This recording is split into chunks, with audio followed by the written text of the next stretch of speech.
हमारे देश का दुर्भाग्य है जी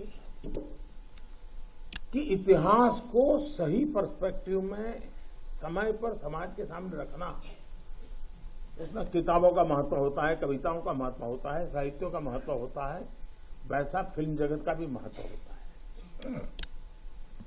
आजादी के बाद दुनिया के सामने महात्मा गांधी को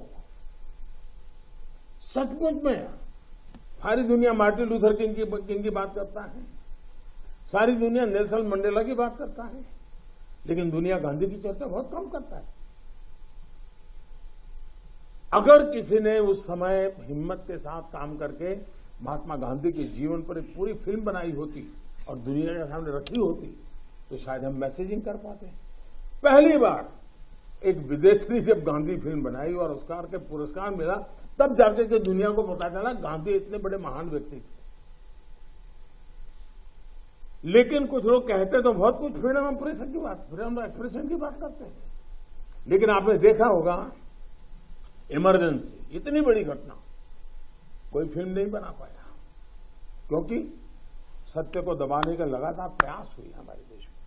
भारत विभाजन, जब हमने 14 अगस्त को एक हॉरर डे के रूप में याद करने के लिए तय किया तो कई लोगों को बड़ी मुसीबत हो गई है। कैसे भूल सकता है देश? कभी कभी उसमें से तुम्हें तो सीखने को मिलता है। भारत विभाजन में ऑथेंटिक कोई फिल्म नहीं बनी, और इसलिए इन दिनों आपने देखा होगा कश्मीर फाइल फिल्म की चर्चा चल रही है। और जो लोग हमेशा फ्रीडम ऑफ एक्सप्रेशन के झंडे लेकर के घूमते हैं, वो पूरी जमात बौखला गई है पिछले 5-6 दिन से।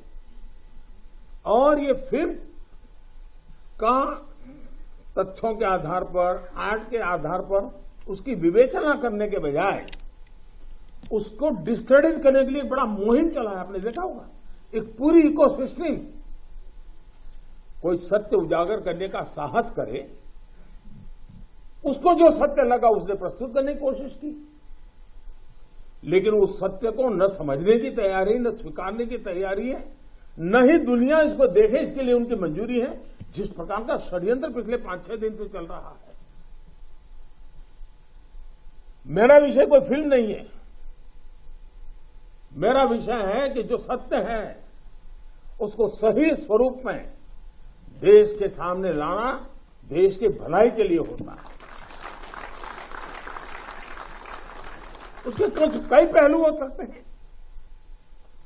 किसी को एक चीज नजर आती है, किसी को दूसरी नजर आएगी। जिनको लगता है कि ये फिल्म ठीक नहीं होगा अपनी दूसरी फिल्म बनाए, कौन मना करता है? लेकिन उनको हैरानी हो रही है कि जिस सत्य को इतने सालों तक दबा करके रखा, उसको तथ्यों के आधार पर जब बाहर लाया जा रहा है और कोई मेहनत करके ला रहा है तो उसको पूरी इकोसिस्टम लग गई है, पूरी इकोसिस्टम लग गई है।